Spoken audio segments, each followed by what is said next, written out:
Fica difícil você contrariar a vontade do jogador, mas o Bragantino também olha para o mercado e pensa, o Flamengo tem dinheiro, então vou tentar conseguir a maior parte do valor que eu puder. Pois é, Lara, cada um tá no seu papel, né? Primeiro, bom dia para você, para Camila, para todo mundo ligado com a gente aqui no Redação Sport TV.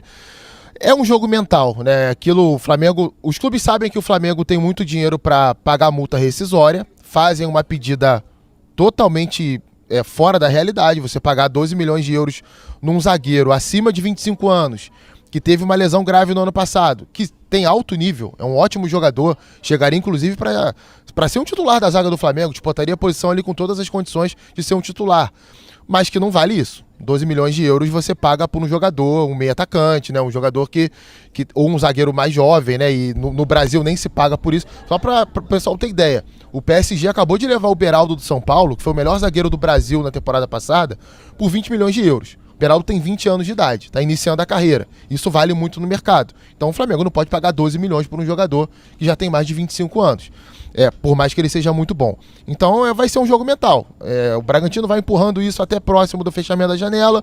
O Flamengo vai tentar negociar, vai tentar pagar um valor a menos.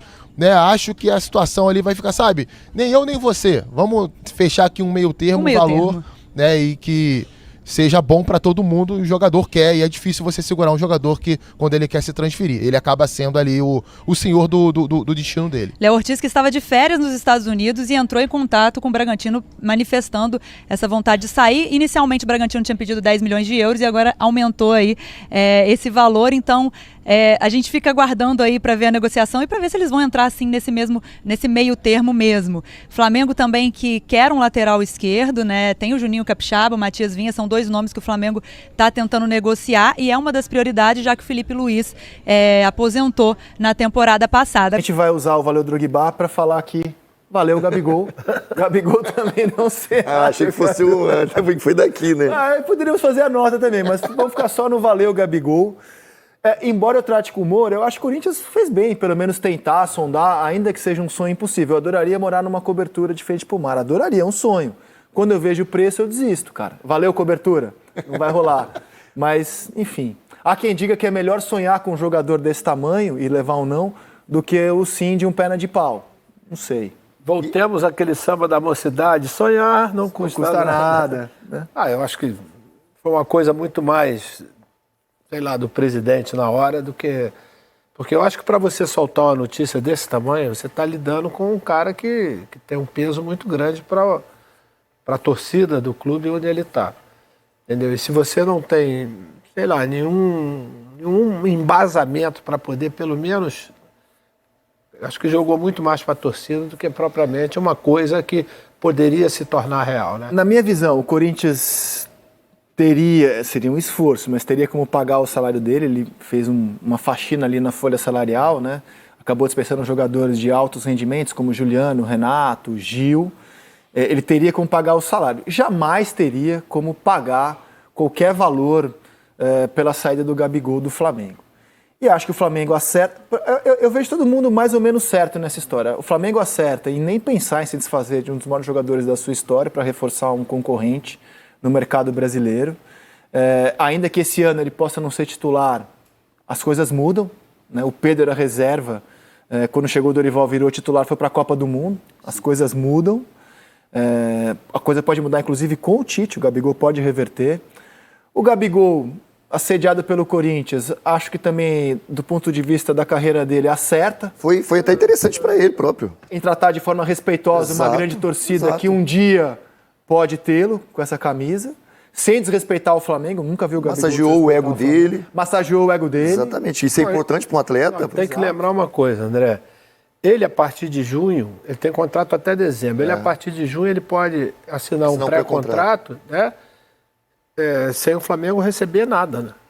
Quer dizer, esse é um outro ponto, né, que poderia ter sido colocado, né, para o Flamengo. Você vai ficar com o jogador durante o ano, pagando salário, mas quando chegar na metade do ano, ele pode assinar um pré-contrato e ir embora no final do ano, sem que você tenha nenhum retorno do investimento que foi feito com esse. Eu vi muita gente opinando que, diante dessa situação, maestro, até poderia ser um bom negócio, por exemplo. Eu sei que não existiu essa conversa pela apuração dos nossos profissionais aqui. Um retorno financeiro? Não, por exemplo, que do ponto de vista meramente financeiro, poderia ser bom para o Flamengo aceitar uma troca, por exemplo, pelo Yuri Alberto. Por quê? Porque o Yuri Alberto faria um novo contrato com o Flamengo.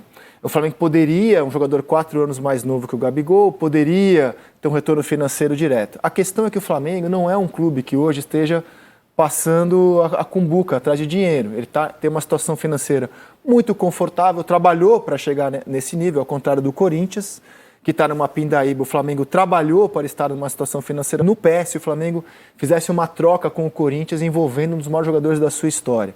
Ainda que do ponto de vista financeiro, meramente, pudesse fazer sentido, clube de futebol não é banco. E aí acho que a lógica desse negócio seria muito ruim para o Flamengo. Então acho que o clube acertou em sequer abrir negociação com o Corinthians. Não, a multa está aqui, ó. Paga a multa. Nenhum clube brasileiro é capaz de pagar a multa pelo Gabigol, ainda que ele possa sair de graça no fim do ano. Mas teve conversa. Bom, segundo o presidente do Corinthians, houve. O Flamengo nunca admite que negociou com o Gabigol. O Corinthians também diz que houve conversa com o Gabigol. Discutiu até salário, Corinthians chegaram disse até isso, um ponto comum com relação a isso, que faltaria só... O IPTU ele pagaria, só faltou comprar a cobertura, né? Já estava tudo certo, né? A questão prática é que faltou lidar... É sempre bom deixar claro que essa é a versão do Corinthians, né? Segundo o Corinthians, multa pelo Gabigol, ainda que ele possa sair de graça no fim do ano. Mas teve conversa. Bom, segundo o presidente do Corinthians, houve. O Flamengo nunca admite que negociou com o Gabigol. O Corinthians também diz que houve conversa com o Gabigol. Discutiu até salário, Corinthians chegaram até um ponto comum com relação a isso, que faltaria só... O IPTU ele pagaria, só faltou comprar a cobertura, né? Já estava tudo certo, né? A questão prática é que faltou lidar... É sempre bom deixar claro que essa é a versão do Corinthians, né? Segundo o Corinthians, houve conversas. Acredito no Corinthians, deve ter havido mesmo. Pois é, então, isso aí internamente, maestro, vocês que lidam com o dia a dia do futebol, lidaram com o dia a dia do futebol e sabem o que é vestiário, isso aí para o Tite vai dar um trabalhão. Porque nós estamos falando de um jogador que, de alguma forma, vive um conflito com o clube. De alguma forma, olha para o mercado externo e pensa numa saída. De alguma forma, acha que o caminho dele pode não ser Flamengo. E se percebe também não mais como prioridade. O dia a dia do Gabigol nessa temporada não vai ser simples. Mas tem uma coisa, Lino, por exemplo, eu acho que tudo isso que aconteceu agora serviu de alerta. Eu falei isso até na quarta-feira, quando a gente estava aqui. Serviu de alerta, porque você viu que ele voltou a treinar, né, antes de todo o elenco. Quer dizer, talvez tenha feito uma reavaliação de tudo aquilo que aconteceu com ele em 2023. Quer dizer, eu perdi espaço. Tiveram jogos que ele nem do banco saiu. Não dá para você admitir um cara como o Gabriel, né, que fez a história que fez dentro do clube, quer chegar nessa situação. Acho que isso deve ter servido para dar um estalo na cabeça dele e dizer, não, esse ano de 24 vai ser diferente para mim. Eu acho que, em consequência, o Flamengo pode também tirar partido disso. E o próprio Tite, por mais que ele tenha terminado o ano em baixa. Né? Não, e assim, mas assim, em relação a isso, eu acho que tem esse pensamento dele, ele voltando antes, né, modificar tudo aquilo que aconteceu. Pro lado do Flamengo, você já perdeu o Everton Ribeiro. Você perde o Gabigol logo em sequência, até para a direção não é bom pro Flamengo. Agora, pro Gabigol, e aí eu concordo com você, ele vai trazer muitos problemas pro Tite. Só que ele vai trazer muitos problemas pro bem, eu acho, positivos. Porque eu acho que esse ano ele vai vir com tudo, ele tem qualidade de futebol, todo mundo já sabe, ele é ídolo dessa torcida e ele entende melhor o que o Tite está querendo agora para começo de temporada. Eu acredito, pela meritocracia que o Tite gosta, o Pedro vai começar como titular. Para mim é evidente isso. Mas vai ser uma briga boa, porque o Gabigol vai vir com tudo esse ano. Diz que cara em final de contrato corre pra boa. Não é o caso do Gabigol que não tá precisando de dinheiro, né? É verdade isso? Pra mim isso não serve. Pra mim também não. Gaguejou, hein? Eu tô com o maestro. Vou mostrar o Gabigol no Flamengo. Foi o pior ano dele. Na equipe, né? Foi disparado o pior ano dele. Mas teve uma coisa que ele falou quando acabou o ano, que ele jogou o ano praticamente todo com um problema. Com um problema. Né? Isso pode ter tido a média de gols dele em 19, ele teve 56 jogos como titular, dos 59 jogos na temporada, foi 0,73. Fora, assim, os gols na final da Libertadores tem peso 20 aí, né? Deveriam ter peso 20. Aí em 2020, ele disputa menos jogos, já estamos na pandemia, 43 jogos, mas 40 como titular. média de gol 0,63. Em 21, com o Renato, todos os jogos dele foram como titular. A média de gols foi a mais alta, 0,75. Em 22, já tem uma queda, mas ele faz gol decisivo na final da Libertadores, para 0,46. E nesse ano, realmente, é um ano que a gente vê o Gabigol na reserva em 15 jogos. E sem sair do banco muitas vezes. Chamou a atenção e a média de gols dele não está à altura da história dele. Com essa camisa foi de 0,34. Mesmo assim, ele jogou 43 jogos como titular. E 20 gols, maestro.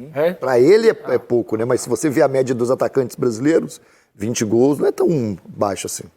É que para ele, na história dele, o número dele é enorme. Né? A dúvida que eu tenho é como o Tite vai recebê-lo de volta, porque assim, eu tenho certeza que o Tite não achou muito legal a entrevista no podcast.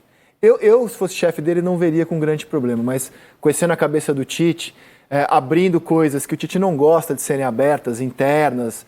O Tite não me escolhe, o Tite deu chance para todo mundo, menos para mim, o Tite prefere o Pedro. Eu tenho certeza que o Tite olhou para aquilo e falou, desnecessário.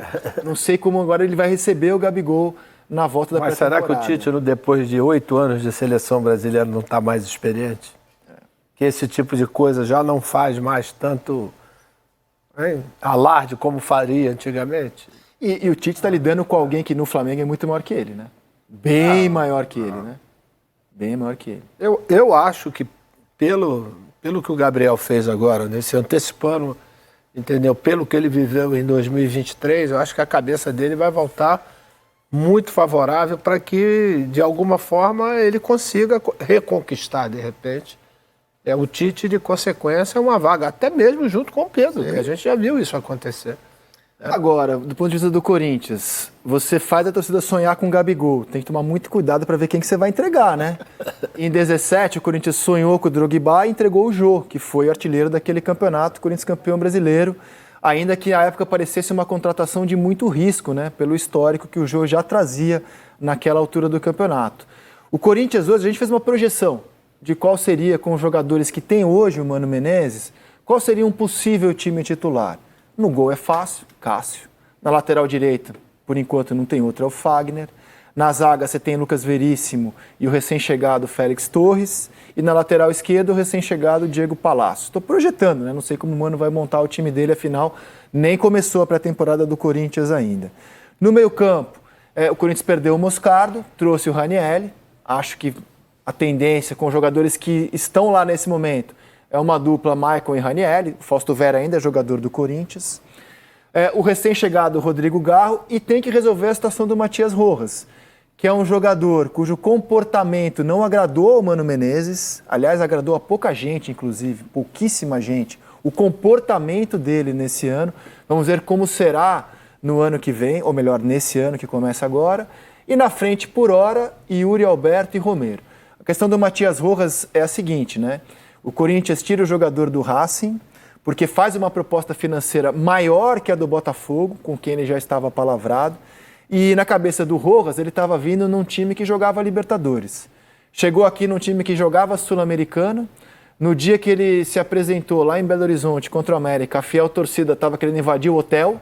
Ele nem tinha estreado, já se deparou com a ira de uma torcida contra um clube em crise. O Corinthians deve uma grana gigante para ele, ameaçou ir à FIFA para receber. Então acho muito difícil avaliar a temporada que passou do Rojas. A dúvida é como será daqui para frente, porque ele cria um mal-estar ameaçando acionar a FIFA, que é direito dele, o trabalhador tem que receber em dia, mas o comportamento dele não era dos mais elogiados ali no dia a dia do CT. Estou em dúvida para saber como será por hora. Escalamos ele num possível Corinthians de 24. Dia 5 de janeiro, aquele time ali não deve ser o time do Corinthians, porque se for, vai ser mais uma vez uma temporada de terceira prateleira. Põe aí. Eu quero debater isso aí. Mas é o que tem hoje. Você acha que vai melhorar muito em relação a isso? Dos volantes para trás, você vê uma defesa boa. Do meio campo para frente, não vai fazer gol em ninguém, do jeito que tá ali. Vai ter dificuldade. Uma defesa boa também. Meio caminho para Mano Menezes. Não o Lucas Veríssimo é bom zagueiro, o Caetano é promissor. Mas você acha que vai chegar muita gente melhor para ser titular desse time? Do meio campo para frente, se não chegar... Precisa. Muito. Precisa muito. Precisa. Tá bem. Eu acho esse time aqui com menos técnica e qualidade de jogo do que o do ano passado. É o que tem. Você perde Renato Augusto, Juliano, o próprio Gil na zaga.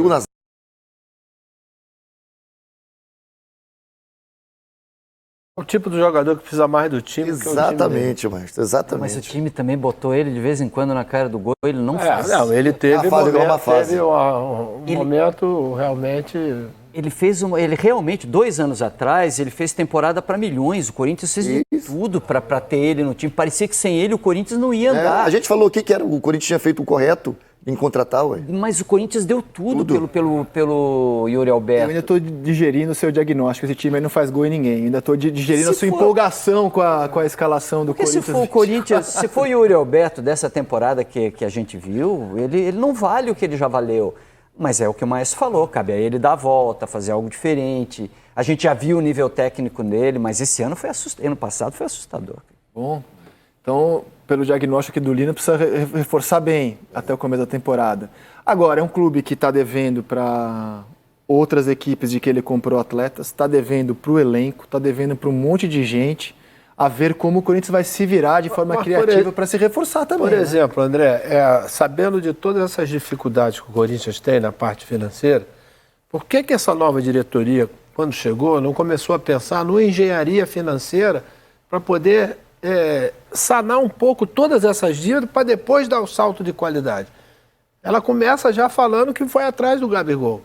Entendeu o que você quer dizer? Isso é você levar uma ilusão para o torcedor que não cabe. E mexe com os jogadores, né, mãe? Gestão Eduardo Bandeira de Mello. É isso aí que eu vou falar, né? Pouca, eu só conheço uma. É a dele, na história do futebol brasileiro. Eu me lembro que quando ele entrou, que chocou, na verdade, a torcida do Flamengo, que ele falou, nós vamos passar alguns anos, né, com uma dificuldade, com uma carência muito grande, né? E deu a sorte que o trabalho começou a fazer, que foi em 2013, ganhar aquela Copa do Brasil. Sim. Né?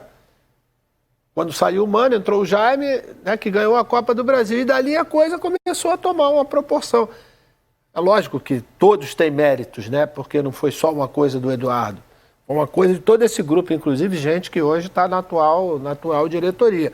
Foi um conjunto de gente que foi contribuindo, cada um dentro da sua área, para poder chegar aonde chegou. Mas o início, quando ele disse, ele falou abertamente, vai ter dificuldade. Teve gente que deu no meio dele. De volta aqui, torcedor rubro-negro, trazendo as últimas informações do Flamengo aí. Hoje promete aí, com informação aí que vazou aí nos bastidores aí, que o Tite já tá sabendo e deu aval aí para que consiga contratar um grande reforço aí que tá saindo de um rival aí paulista, né? E o Mengão é o que tá na frente aí para negociar, enquanto vivencia essa novela aí com o Léo Ortiz aí, o Flamengo já busca um substituto, né, à altura aí do craque. Então vamos lá, pessoal, já deixa aí, pessoal, sua expectativa para esse ano aí, para o Flamengo, né, com esse reforço, se você tem esperança que o Flamengo ganhará a Libertadores e assim conseguir participar do Mundial de Clube. Deixa aqui sua participação, que é muito interessante ouvir vocês. Pessoal, vamos lá essa informação. Você conhece o jogador aqui, pessoal, Arboleda aí, lá do São Paulo, né? Ele tá de saída lá. E muitos portais só falam nesse jogador que o Flamengo tá interessado, né? Então aí, chegou a bomba aí nos bastidores, acabou de ser confirmada. E o Flamengo é quem vai levar melhor aí para contratar a Arboleda aí, que é do São Paulo, né? Muitos torcedores aqui falando aí que apoiam essa contratação aí do zagueiraço aí que jogava como titular, né, no clube paulista. E o Flamengo tá muito à frente aí para fazer essa contratação. O jogador não é tão novo, também não é tão velho, pessoal. Jogador bastante experiente aí, chegaria para jogar na posição até de titular, né?